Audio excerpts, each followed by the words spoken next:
All Hit Radio.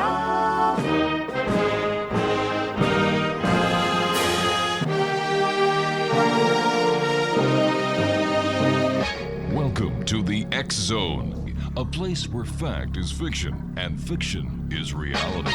Now, here's your host, Rob McConnell.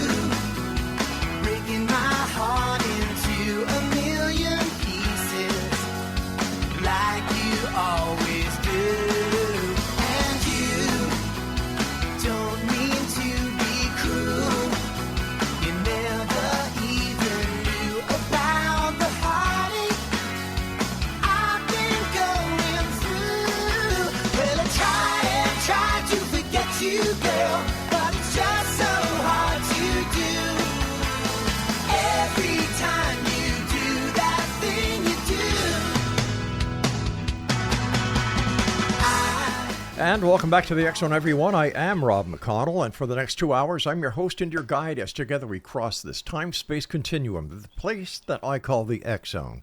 It's a place where people dare to believe and dare to be heard. It's a place where fact is fiction and fiction is reality. And the X Zone comes to you Monday through Friday from 10 p.m. until midnight, right here on the X Zone Broadcast Network and on your hometown radio, Classic 1220, streaming at classic1220.ca. If you'd like to send me an email, xzone@classic1220.ca is the best email to reach me at.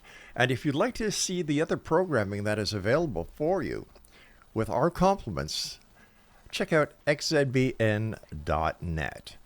My guest this hour is a gentleman I had the pleasure of meeting several years ago when I first started at CJBK in London, Ontario. He was the morning talk show guy, and everybody that I know had the greatest respect for this gentleman. He is an author, he is a journalist, a former broadcaster, NDE survivor, and a musician. Joining me now is a gentleman that I had the pleasure of working for and with in London, Ontario, Jim Chapman. And Jim, always great having you. How are you, my friend? Well, I'm very well, Rob, although I hardly recognize myself from that wonderful introduction. That's very kind of you. Jim, for our listeners who may not have had the opportunity of listening to you when you were at CJBK or the other areas of broadcasting that you were in, tell them a little bit about yourself. Well, I started my career, my professional career as a musician, and I earned my living as a musician until I was in my 40s. And at that point, there's a very strange set of circumstances that probably don't bear repeating, but I was offered a talk show host, a job in London at a small station. I had not done anything like that, but Lord knows I knew how to talk.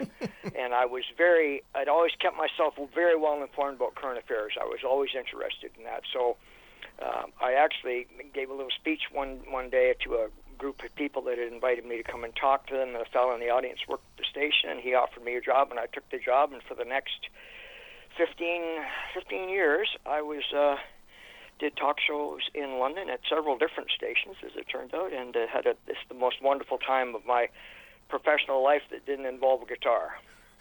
Jim, you and I were talking before we started on air, and broadcasting has changed so much in the last couple of years. How do you make sense of what's happening, Jim? Because you've always had your fingers to the pulse when it comes to the broadcast media industry. I left finally in 2013, and I left of my own accord. I just couldn't do it anymore. I couldn't do what they wanted to be done.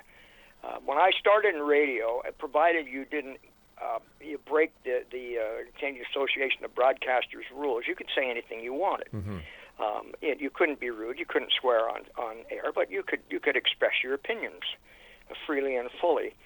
By the time the more formal part of my career ended, and that would have been in 2004. After that, I did 2 more radio shows, but they were just kind of part-time things. But my full-time career ended in 2004, and I was let go largely because they didn't like some of the things I was saying. I was not a fan of political correctness. I thought it was going to lead to some terrible social disruption, and it turns out I was 100% correct in that.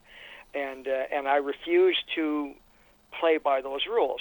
So I left, and it was mutually agreed that they didn't want me anymore, and I don't want to be here. But I watched very carefully after that, because I said I still stayed sort of in the business. I did a couple of part-time shows. I was doing a bunch of other stuff, but I was approached to do an hour here, an hour there, and I always enjoyed it. My observation, succinctly, is that the bean counters took over the entire business. Radio was built and expanded and became as powerful as it was because of radio people. People who owned the stations and ran the stations, who loved radio, who believed in the power of radio. And once they were gone, and they were, because there was a convergence back in the late 1990s and then into the early 2000s, and you went through that too, where huge conglomerates just bought up every radio station there was. At one time, you could only own 2 stations in one market, as you know, and now there are chains that own hundreds of stations. So the big money came out. These guys thought they were all going to get rich, and they bought all these radio stations. In fact, I don't think any of them are not only are they not getting rich, I don't think any of them are making any real money anymore. Because the bean counters come in and they just, how can I squeeze another dollar out of this radio? Oh, reporters? Well, we don't need reporters. We'll get rid of them. Oh, we've got a talk show or a host, a morning show host who's been there for 30 years. This happened in London here, the most popular guy in the city. Well, I can get somebody for half the price that'll do that job. And it's like that all over the country. So very, very few older broadcasters left anywhere anymore, and the young ones either don't have the experience or don't have the skill.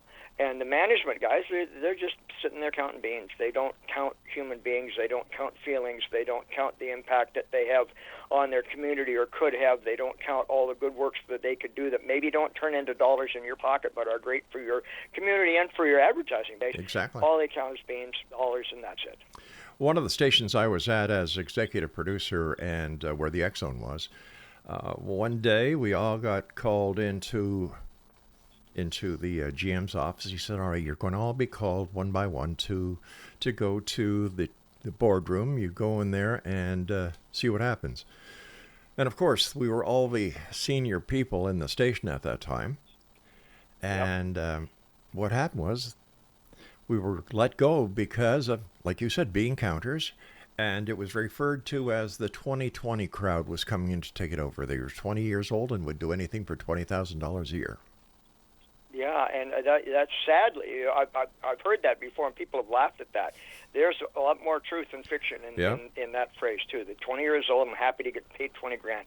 If you're a bean counter and you don't care about radio and you don't really believe in radio, you believe in the numbers on a piece of paper, all you care about is maximizing your advertising dollars.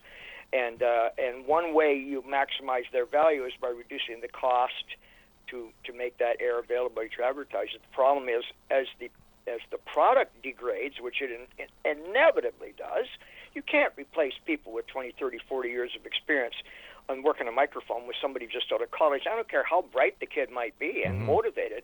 It's not the same thing, and people know that, recognize that. So the advertising revenues start to drop, and rather than address the real issue, which is that your product is not your product, your radio product, people aren't listening to it anymore because they don't care about it. Instead of addressing that, we can say $30,000. We'll get rid of this guy over here, and we'll bring in somebody out of school. Yeah. It's a self-defeating strategy. I think we're in the very end days of it now. I think radio does not have much longer to last.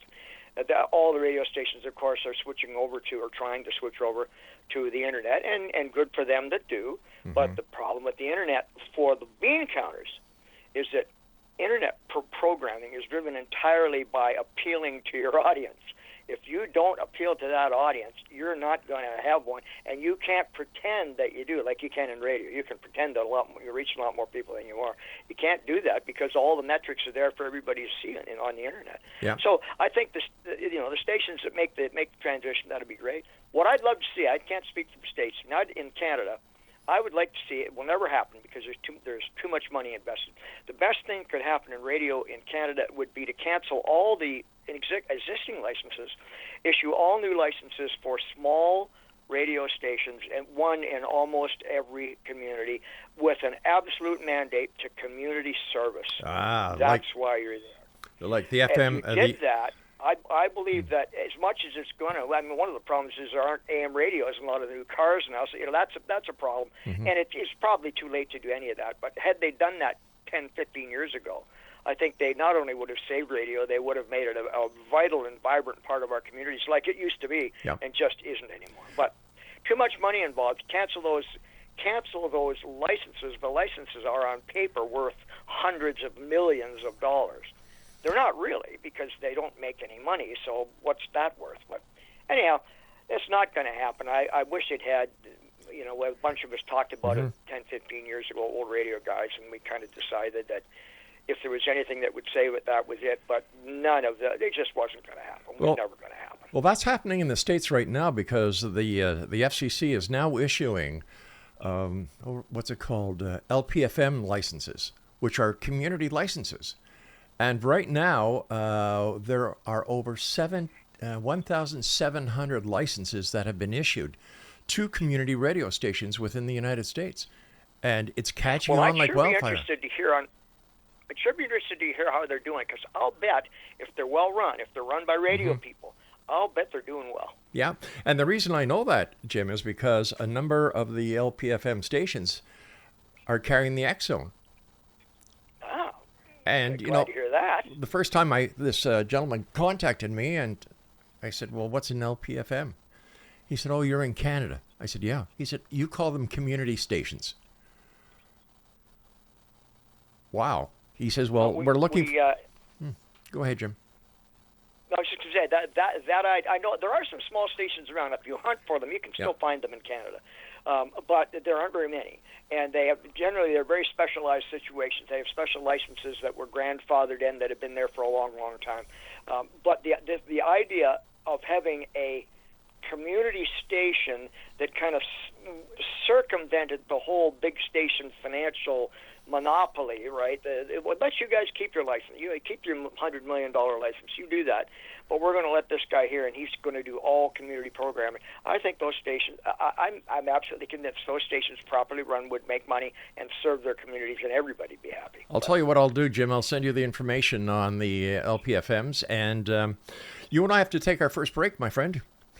So please stand. I'm ready to rest whenever you are. Okay. Exo Nation, my guest this hour is Jim Chapman, a gentleman that I had the great pleasure of working with at CJBK in London, Ontario, where the Exxon was for a number of months before we moved to our, let me see, where did we go from London? We went to CKTB here in St. Catharines. Good times. Hard work. That's what makes radio work. Hard work and hard and dedicated listeners. We'll be back on the other side of this break as the X-Zone continues with yours truly from our broadcast center and studios in St. Catharines, Ontario, Canada, on the X-Zone Broadcast Network. And you're listening to us on your hometown radio, Classic 1220. Don't go away.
And welcome back to the X-Zone. Jim Chapman is my very special guest. And Jim, as you know, we had Skippy working with us at the FM side of CJBK. What was the FM side?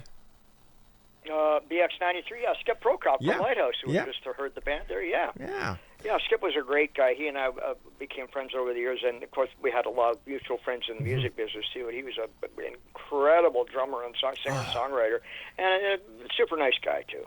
The last time I saw... We lost him a few years Yes, ago. Yes, we did. And the last time I saw Skip, it was at the Winona Peach Festival.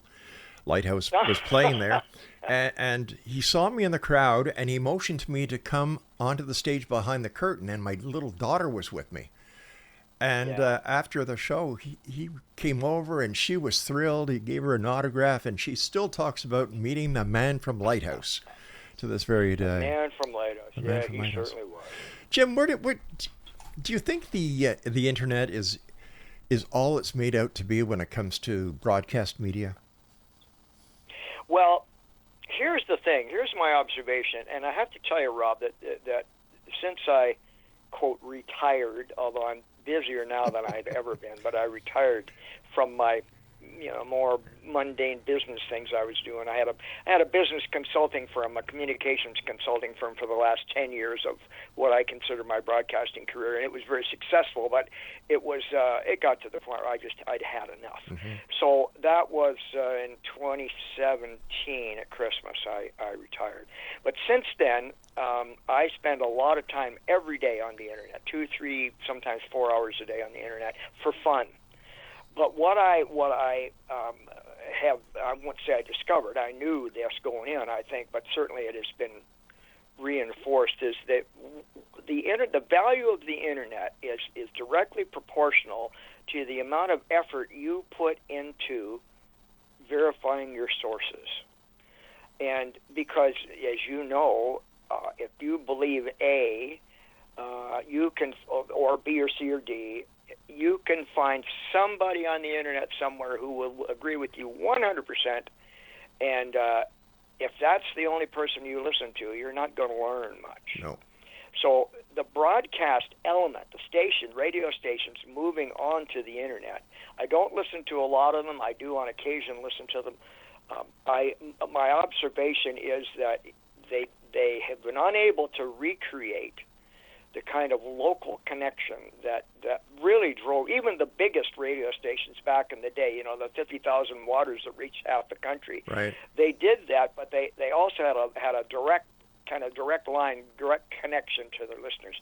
I'm not sure that's happening on the internet, on the broadcast side of things. On the information side, it is the most amazing resource I've ever seen. I grew up spending all my spare time at the library when I was a kid. I was a reader from when I was just, I can't remember literally when I couldn't read. And I spent, just thousands of hours in libraries. Now I do the same thing from the comfort of my home on my, my favorite comfy chair. And the world is at your fingertips. The problem is too many people only, the world's at their fingertips, but they're two-finger typists, and they only get a tiny slice of it. And I think there are times when that's very dangerous. People go, well, I heard it on the internet. It must be true. Yeah. When we're talking about the kinds of topics that that's why I like your show. I listen to your show. Oh, thanks, I like Jim. your show because, it's very straightforward. Here are people telling their stories. Here's what's happened to them. Here's what they believe.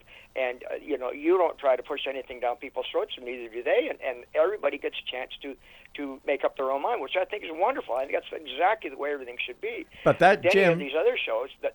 sorry, go ahead. But, Jim, that's how you did your show. And I learned a lot from you. Very much so. I learned a lot. I learned a lot from you, and I learned a lot from Bill Kelly. Well, for me, the thing that I always tried to do on the radio show, and maybe it was because I came to it late. I was in my 40s. I was already a fully formed adult, and with a lot of life experience because I'd done been through a lot of stuff. Sure. I believed. And a very wise man told me, this fellow named Peter Garland, who you'll remember was a talk show host, or not a talk show host, he was a morning radio host. Pete Garland and Steve Garrison were the two big talk show guys here in London for years and years, and they were both good friends of mine and kind of mentors of mine, and they both told me the same thing. He said, be yourself and tell the truth, and you never have to remember what you said yesterday, because it's the same thing that you would say today. And I ran my show that way. Here's what I understand. Here are the facts as I understand them. Mm-hmm. Here's a guest, and they're going to share their view on it. Now, you go away and make up your own mind. And that works very well for me. My show is very successful. I'm very, very proud of what we accomplished with that show. And I wish there were more of that today on what essentially is replaced radio, which is the internet. I wish there were more. There is a lot of it. There's a lot of people that I watch that I believe them, And I think that's what happened in radio with the hosts. I'm not talking about DJs, but I'm talking about talk show people in radio. The ones who are the most successful were the ones who were either so outrageous that you had to tune in to see what they were going to say next, like your Howard Stern, which never appealed to me. But yeah, lots of people loved that. Or people you believed. Somebody said, "This, as far as I know, this is the truth," and you went, "Well, okay. As far as he knows, a lot farther than I know, and I believe he cares about the truth, so I'll listen to him."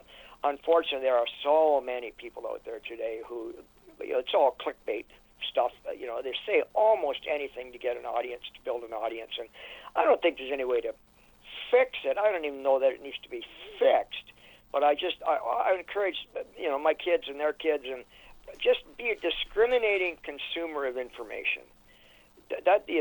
Take everything in, make the sense of it that you can with the good sense God gave you. Don't believe anything that doesn't sound reasonable. My dad once said, if it doesn't sound true, it probably isn't. And I found that's been fairly accurate over the years. Somebody tells you something, you don't believe them, then be careful about believing what they're telling you. Anyway, that's kind of my overview. I think the internet is a wonderful, wonderful resource. The world is literally at your fingertips. I spend at least 2 hours a day on top of the internet stuff. I just do it for fun. It's not that I have to, but I have the time. I do it for fun on YouTube, and you can travel the world through time and through space on YouTube. You could sit there 24 hours a day and never run out of interesting things to see. And I think that's incredible. Again, in the old days, you'd have to go down to the library, which I would do on Saturdays. You're going to spend all day in the library reading books, looking at books to travel, again, through time and space like you can now. Well, I can do it at home in front of my TV because the YouTube's right in front of my TV, and the whole world is curated. The comedy and drama and history and news and weather and sport, all of that stuff for the last however many years. It's right in front of you. Plus all the sci-fi stuff, the future stuff, and the kind of stuff that you deal with, as you know very well. There's lots of it out there. Yeah. It's an absolute cornucopia. I had a young fella say to me the other day. I was talking to a young fella. I was actually out doing a musical gig, and he came up and wanted to talk to me because he just started to play guitar. And this is my 60th year this year since I had my first paid job as a musician. God. And he said, "I know you've been playing for a long time, Mr. Chapman, and I just want to tell you, I'd really like to do what you do." And I said, "Well, that's great. And so you're learning the instrument?" "Well, yeah." I said, "But I get kind of bored doing it." And I said, "Oh, you get bored?" Yeah. I said, "Well, what else bores you?" "Well, I don't know. I just find life kind of boring." And I said, "Well, good luck to you, son." I cannot imagine I can't imagine me ever saying that I'm bored. Those two words, I've never said them in my life. I can't imagine ever saying them. There's so much stuff out there, Robin, because you're the same way. You're like I am. You're always looking for information. You're looking for new experiences and new thoughts and new attitudes and new theories and whatever. So as I say, I tell my kids, just keep your minds open and fill them with everything you can find, and then you figure out what works for you. Explanation. My guest this hour is Jim Chapman. Now, if you'd like to find out more about Jim, he has a Facebook page. It is facebook.com/Jim.Chapman.9237. That's Jim.Chapman.9237. Jim, what was your most, what's the word I'm looking for? Your most significant story that you did as a talk show host that will always be with you? Oh, I can tell you that for sure. Just before I do that, Rob, if I can mention too, I also have a website, jimchapman.ca. So there's lots of stuff there about what we're going to talk about, lots of other stuff. Without a doubt, the most amazing day of my career was 9/11. Yeah. And not just because it was 9/11. I'll tell you what happened. I was just about to go on the air. I started at 9 o'clock. One of the kids from the newsroom ran in and said a plane has just hit the World Trade Center in New York. And my first thought went back to 1942 when an American bomber, a B-25, hit the Empire State Building. Mm-hmm. And it's a famous event, maybe not famous today, but famous event. And I thought, well, some poor guy's turned left when he should have turned right and hit a building, and so let's get on the air and see what's happening. So I went into the studio, and they did a news announcement, and then, as I recall, didn't do the newscast. I immediately went on the air, and said, "Here's what we know." And I had a TV in the studio where I was, so we're watching the video feed. And at that point, nobody knew anything. This was before the second plane hit. And I told the story about the bomber running into the Empire State Building. I said the crew of the bomber was killed. I don't think anybody else was, and it didn't hurt the building any. So let's hope that something like that. And while I am talking, literally, and you're familiar with this, and your listeners will be too, here's the video of the second plane flying into the building. And at that point, we knew right away that something was grievously wrong. This was not an accident. And over the next 10 or 15, till about the bottom of the hour, I was given backstory. I was talking about the layout. I've been to New York. I have family in New York, and about the layout, where the World Trade Center was, where the airports were relative to that. What might have happened, who knows, yada, yada, yada. And at the bottom of the hour, one of the station guys came in and said, "Well, we're going to switch to the network now. You're done for the day." And the news director, fellow named Ed Wilmot, and I were in the room and said, "That's absolutely the wrong thing to do. They don't know any more than we do right now. And anything that they're learning, they're putting up on the screen so we could see that. But if we cut away now, there's no reason for anybody to stay with our radio station. They'll just go to the nearest TV station, or they'll get the CBC, or they don't need us." Jim, stand by. I've got to take my break at the bottom of the hour. Please stand by. Exo Nation, our guest this hour is Jim Chapman. And Jim, I believe your website is jimchapman.com? .ca. jimchapman.ca. And Jim and I will be back on the other side as we continue here in the X-Zone from our broadcast center and studios in St. Catharines, Ontario, Canada, on the X-Zone Broadcast Network and on your hometown radio, classic1220.ca, is the stream. Don't go away.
Jim Chapman is my special guest, Exo Nation, www.jimchapman.ca, and on Facebook, facebook.com/jim.chapman.9237. Jim, we were talking about 9/11, and you're right. Radio plays a very important part in every community. And please continue with what you were saying. Well, that story, Robin, you said exactly the right thing. The reason I'm telling that story is what happened as a result of us staying on the air and not going to just cut it. And we because of our affiliations, we would have cut in with the ABC network. Well, as the day went on, and we're watching ABC on television, so we're getting all the stuff they had. Mm-hmm. I also had my staff. I was lucky to have a wonderful producer named Kathleen Keating, who I'm sure you would remember. Yes, Kathleen I do. had staff that worked for her. Yeah. She had some volunteers from the journalism school regularly.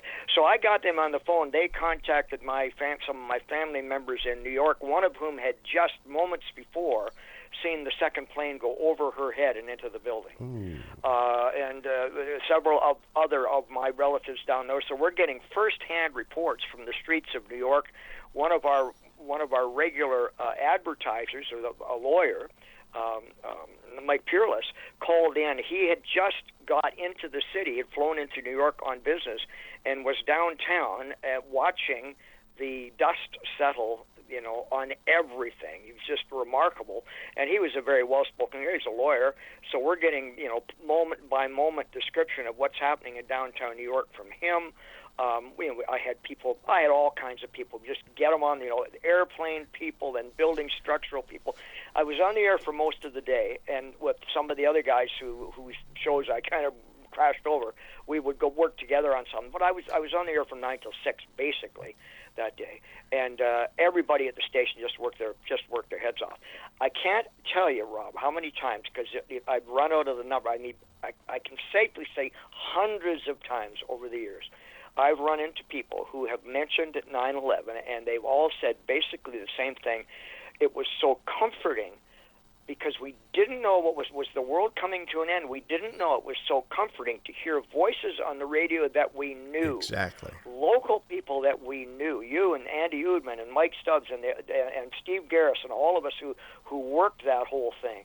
And so to me, the proof was in the pudding right there. That proved to me yet again the power of that local connection. And I'm very proud of what that station did that day. I've listened to the tapes of that day, and I have also, listened to the tapes and seen the videos of the network coverage. And I'm telling you, I'm not going to say that we were as polished or we had the depth of reporting that Dave did, but I will tell you that at the end of the day, our listeners knew every bit about as much about what went on as they were getting from the big networks, and we weren't just regurgitating their stuff. We were creating a lot of new information ourselves. So I'm very proud of that, and I'm very my biggest day in broadcasting. I can't imagine. Nothing ever came close to that. It was so remarkable. But it was the aftermath where people said, we're so glad we could still listen to you and listen to Andy and listen to Mike and listen to Steve. It meant so much to us to have people we knew talking to us about what was happening. I believe there's two legs to the entity that we call radio. There's the AM stations and there's the FM. Both play an important part within a community. But when it comes to news, when it comes to weather, when it comes to traffic, when it comes to human interest stories, when it comes to what you need to know, community events, AM radio is where it is. And people just don't understand the importance of AM. And I'm for one, I'm very sad to see auto manufacturers getting rid of the AM radio on the radio dial in cars, because I think they're making a big mistake. I think they are, in the sense that they're cutting off a potential new resurgence on that radio form. Mm-hmm. Now, and I know, the techie guys, well, the quality's bad, and, the FM's a much cleaner quality, and it's cheaper to pump out, and blah, blah, blah, blah. Yeah. But those stations and the access that you have on the AM band, the local access that you have, if you're listening to people talking on AM or talking on FM, I don't believe that anybody can really tell the difference in quality. Oh, the guys with the massive stereo radio system, sure. The average guy, he doesn't care what's AM, FM, CDM, or XYZM. He doesn't care. They care what it sounds like and what's on. I know in my pickup, I drive my pickup around, and I discovered 2 or 3 years ago, quite by accident, because I usually keep it on the same local station here, I hit the search button in the middle of the day in London, Ontario, Canada. It went to the top of the dial, to the bottom of the dial, and came back up to my local station and never stopped once. That's how few stations are left that here would have had a strong enough signal to reach during the day. Back in the day, that would have stopped 15 or 20 times. Yeah. Now, some of those stations are still there, but they're farther away, less power, and they won't trigger the machine to stop at them. To me, that's the saddest thing. It breaks my heart. What do you think about these people who are FM cronies who come to an AM station and try to convert the AM convert an AM into an FM format? Well, you can do it, but my question is why? Yeah. Why bother? I mean, FM's not making money today. I know I have friends in the business side of the radio industry. Every time I say that, or I still occasionally go and do speaking engagements and whatnot. People will often ask me about, just as you're doing, what's the deal with radio, and it's got back to a few of them, and I've heard from some of them and said, radio's great, it's vibrant, it's this, it's that, it's something else. So learn to read a spreadsheet, Jack. These are all public companies, or most of them are public companies. Go and look at the spreadsheets. They're not making money. They're moving money around like Jack the Bear. In the old days, Rob, and you remember, you were there in those days, a guy with a local AM station who ran it properly, he'd be a millionaire in a matter of a few years. and just from doing that. And that happened all over this country to all kinds of people. And the reason that worked was because they could actually make money. It cost you this much money for your license, this much money to run the station, this much money to hire the staff, and this is how much money you bring in. And if there's enough over everything else on the bring in part, you're going to do well. And they did well. That's just not happening anymore. And I mean, I've been to presentations by broadcast people talking about, what a vibrant and exciting industry it is. Well, if it's so vibrant and exciting, why is the government paying millions and millions of dollars to newsrooms across the country just to get them to cover the news? I mean, what's that all about? Millions and millions of tax dollars being funneled to radio stations so they can, quote, keep them vibrant and keep them relevant. Well, they're not. People don't want to listen to them. It's not that there's a shortage of money per se. They could create their own money if they, broadcast stuff people want to listen to. But again, as we said earlier, it's almost like beating a dead horse. I don't want to give up on it. I think there's still room. I strongly believe in the local content. And what you were talking earlier about the FMs in the States, I think that's a fabulous idea. They don't have to compete necessarily with the big stations, the FMs, or what's left of the AMs. Let them come on and do just community programming, and they will do well. I'm absolutely convinced of that. Radio has changed so much, and just recently, what was it, 4,800 people let go by Bell Media? And then they've cut certain areas out of their local noontime newscasts? Like, what? Even a city like London, the London news here is a pale imitation of what it used to be. There are days when I don't watch local TV, so I can't speak to this authoritatively. People have told me that what little news is there is a pale imitation of what it used to be, and I guess there are days, maybe on the weekends or whatever, when we used to expect to get a newscast, and there just aren't any anymore. They're just not there. Well, they're not there because they're expensive to produce, and they don't generate money, and so we just talked before about that vicious circle, that once you start chasing the almighty dollar and everything else, all you can see is the dollar, and how many can I get at the end of the day? You stop thinking about what it actually takes to create those dollars, and you just think about how can I make it cheaper to get them, and you end up like we are in Canada, where we have this massively subsidized radio industry, and they're still losing money. It's just it's ridiculous. The minute a radio station, whether it be AM or FM, puts the dollar in front of the listener, it's doomed. Oh, it is, absolutely. Yeah. And you talk to any of the old-time guys, almost all of them whom are dead now, by the way. The Don Chamberlain, the fellow that you and I work for, just a wonderful, wonderful guy, and lived and breathed radio. Guys like Don, they understood what the medium was. It wasn't just about signals going out into the air. It was what those signals told the people at the other end, what went into their ears, and understood that they cared about what was going on locally. They cared about their what we used to call in the business the talent, the on-air people. They cared about them. They became their friends. Yeah. And when, as happened, it happened in London over the last, 10 years, basically all of the old guys are gone. Nobody's left. And they got these kind of plug and play. The young kids come in, and some of them are quite talented, but it's just they don't have the opportunity to build.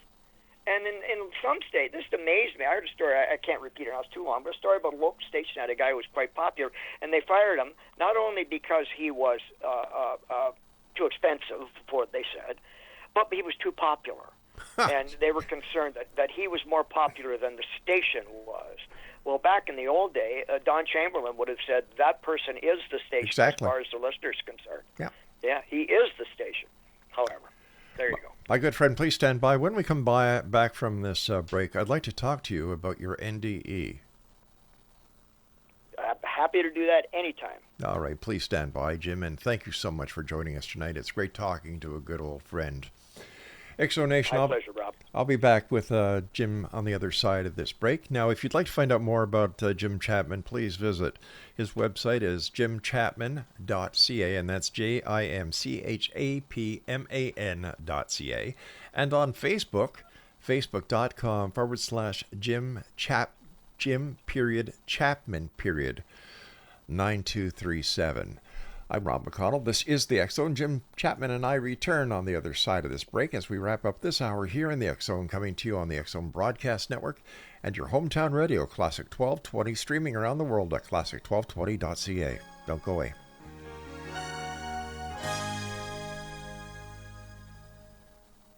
I heard you on the wireless back in 52, lying awake intently tuning in on you. If I was young, it didn't stop you coming through. They took the credit for your second symphony, rewritten by machine on new technology. And now I understand the problems you could see. I met you cheer.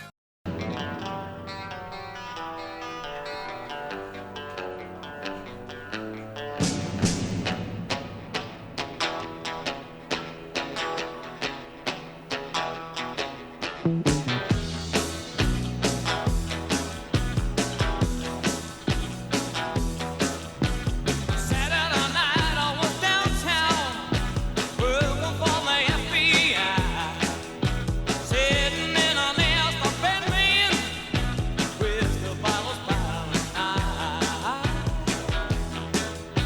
Bootleg and booze are on the west side. Explanation, Jim Chapman is my special guest. His website is jimchapman.ca, and on Facebook, facebook.com/Jim Chapman 9237. First of all, Jim, thanks very much for joining us here on the X Zone. It's great talking about the golden days of radio with one of the most well, you were the king of the morning shows in London, Ontario, and I highly respect you in the way that you conducted yourself. And like I said, it's because of people like you and Bill Kelly that I do what I do today. So thanks, Jim, for everything you've done over the years. Well, you're very kind to say that. I appreciate it very much, Rob. Jim, you had a near-death experience in 1999, I believe. Can you tell us about that?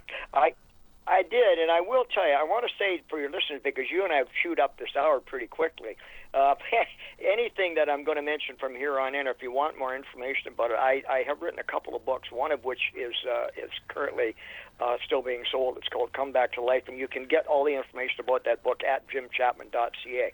So if you're interested in more about what Rob and I are talking about now about the NDE, please do check that out. I'm going to do the very thumbnail sketch here, Rob.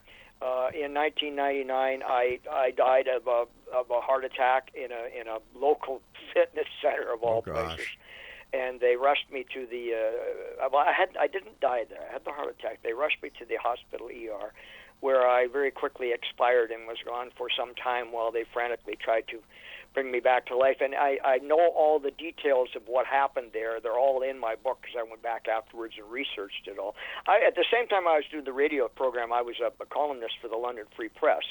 So I was an experienced writer, and I'd written for many years, and I'd actually written 2 books before this one.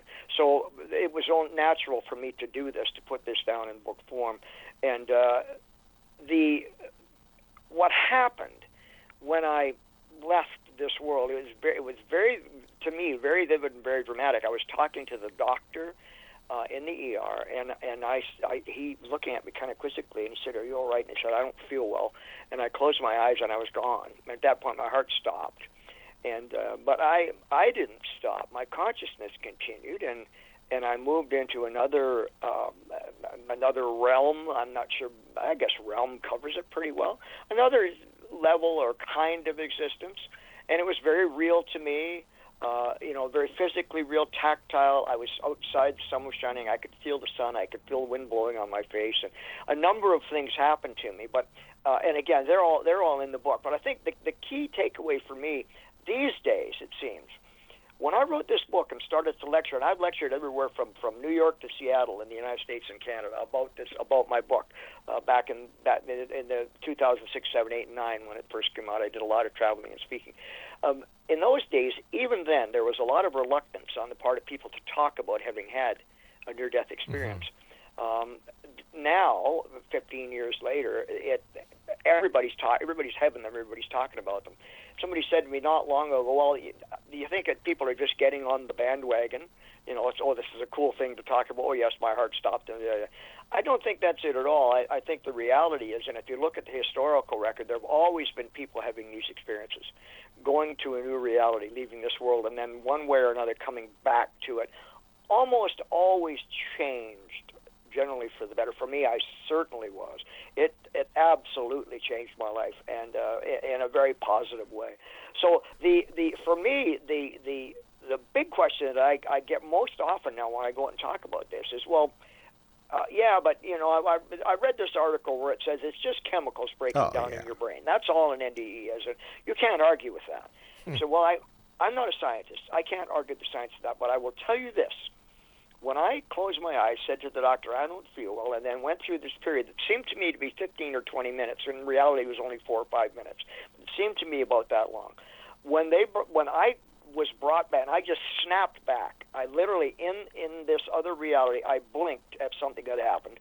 I blinked, and I was back in the ER, and the doctor was looking over me, and the nurses were scrambling around, and they've been zapping me several times. They gave up at one point and said, "Oh, let's try one more." And fortunately, I'm glad they did, because that's the one that brought me back.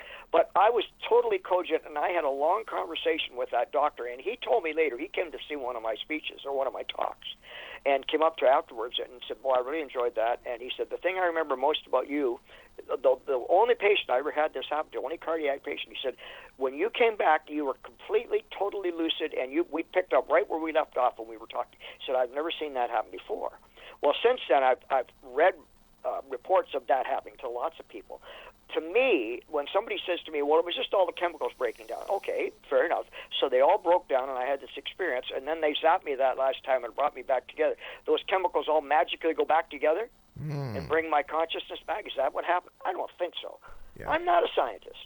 I don't explain what happened to me. I just say what happened. So I believe very, very, very strongly that there is a life beyond this one. What it's like for different people, I don't know, because people have different experiences. But to people who are worried about it, who are concerned about it, my message is, do not be afraid of it. There's nothing to be afraid of. And that's kind of the driving impetus in my book, too. I have all kinds of people who bought it and written me and said, you took my fear away. It's so wonderful. I was so concerned. I didn't know what would happen. Or I lost a loved one. I was worried about what happened to them and so on. So again, I don't make judgments in the book. I don't try to explain in any scientific way. There's no religious, explanation for this is what happened to me. This is what I believe, and the book has done very, very well because so many people have said it really spoke to them and gave them a lot of peace. And if that's the only thing I ever do in my life, that for me is enough to have written that book and been able to share that perspective with people. I think because of people like you, Jim, who will go out and talk about these near-death experiences that they've had, and that you do bring comfort to people who have questions about, well, what happens when I die? Do I just turn into, worm meat? That a lot of people who kept these cases to themselves are now opening up because they know they're not alone. Well, there was such a stigma. How much time do we have, Rockabilly? I'm going to tell you a quick story if we have enough. We have a minute or so? 4.5 minutes. Oh, that's time. Okay. Yeah. One of the speeches that I did a lot of them in churches. I traveled and did conferences and things, but I did a lot of them in churches. And one of the churches, the minister came up to me afterwards. I knew him vaguely. He was from the London area. He said, "I'd like to talk to you. Could you come into my office?" I went to his office. He says, "I'm going to tell you something I've never told another living soul." And he said, "I just listened to your speech. I read your book, but I had to tell you." He said, "I had a very similar thing happen to me when I was a young man, and I died, and they brought me back, and so he had been in a car accident or something. It doesn't matter." And he said, I didn't know what to make of it, and people that I sort of asked without saying, this is what happened to me, everybody kind of poo-pooed it. And he said, "I did a little research, and there was a lot of writing about it. It was all hallucinations, and people were nuts, all these crazy people saying this stuff." He said, "I have never told another living soul that that's what happened, but after reading your book and hearing you talk, I know I have to do this." And he called me a few weeks later and said, "I need to tell you that X number of weeks ago, in my sermon, I shared the story. I talked about your experience, you having been there, because people were talking about how, uplifting it was and whatnot. He said, I shared that it happened to me, and he said, not a single person said anything negative, and dozens of people he had a big congregation, dozens of people come up and shook my hand and said, I'm so pleased you said that. Many of them said, I had a similar experience too, and I was also afraid to talk about it. So I think that's a huge and very positive change in public advocacy. Another one of the reasons why there's so many more people talking about it, so many more people are recovering. Our cardiac care in the last 20 years has just improved immeasurably. So many more people that would not have made it 20 or 30 years ago are being brought back now, and they're coming back with these wonderful stories. We're hearing the same thing from people who are putting one-on-one together when it comes to reincarnation, Jim. We're hearing a lot more stories about reincarnation. And reincarnation and the NDEs and that whole spectrum of another existence that we have kind of poo-pooed as a society, right? The rational, the Renaissance society and the rationality of modern man and all that sort of stuff, where the humanist element of philosophy, all of that stuff, where we said, well, if you can't prove it empirically, then it doesn't exist. Right. To me, the most interesting development scientifically in the last X number of years is what we're learning about quantum physics. Big time. And quantum physics tells us very simply that what we think we know is just a fraction of it. Exactly. Just a fraction. The things that we took for granted, this table is solid, and this is how the universe is built, and this is what atomic. It's thrown it all into the wastebasket. It's absolutely astounding. It's very tough to follow. I try to keep up with it, but I can't. I'm not smart enough. But I'm drifting around the edges. You pick up enough about it. Things that we absolutely thought were true, or things which absolutely could not happen.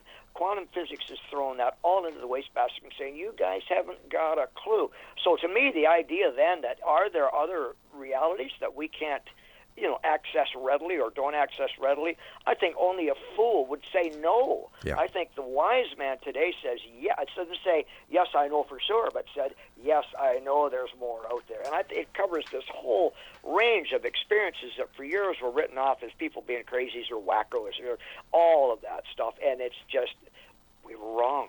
Society was wrong. And as time goes by, we're learning more and more people coming forward, more and more, so we say credible people, hate to use that word, but people with some credentials who are experiencing these things and coming forward and say, hey, guess what? So I think it's wonderful. I think it's tremendously liberating for the human soul and the human spirit. I know this experience released me from so much baggage I had to carry it around for the first few years of my life, and I see it, and my friends and people I talk to, and I belong to a church that takes this seriously, and they sell my book in the library, in the bookstore, and so on and so on. So for me, it's been what happened to me was singularly the greatest thing of my life, and continues to impact my life positively every single day. And that message that don't be afraid can make such changes to your life. So again, I don't want to turn this into a commercial, because the book is not a commercial venture. But if you want to know more, please just check out my website, jimchapman.ca. You can reach me there, and I'll send you the information about the book and how you can order it, and so on and so on and so on and so on. Jim, the time has come when you and I must say so long for now, my friend. Please take care of yourself, keep up the great work, and love to have you back here in the future, my friend. Rob, all you have to do is send me an email, and I'm there anytime you need me. Thank you so much, and I'm so pleased at your success. You certainly deserve it. You've worked so hard, and you've got a product that people need to hear and that they can depend on, they can believe in, and that's hard to find these days, my friend. Thanks a lot, Jim. Take care of yourself. Regards to your family. You too, and the same to yours, Rob. Thanks, Bye for now. Bye-bye, Jim. Jim Chapman has been my guest, jimchapman.ca. I'll be back on the other side of this break as hour number 2 of the X-Zone continues right here on your hometown radio, Classic 1220, streaming at classic1220.ca. Yeah.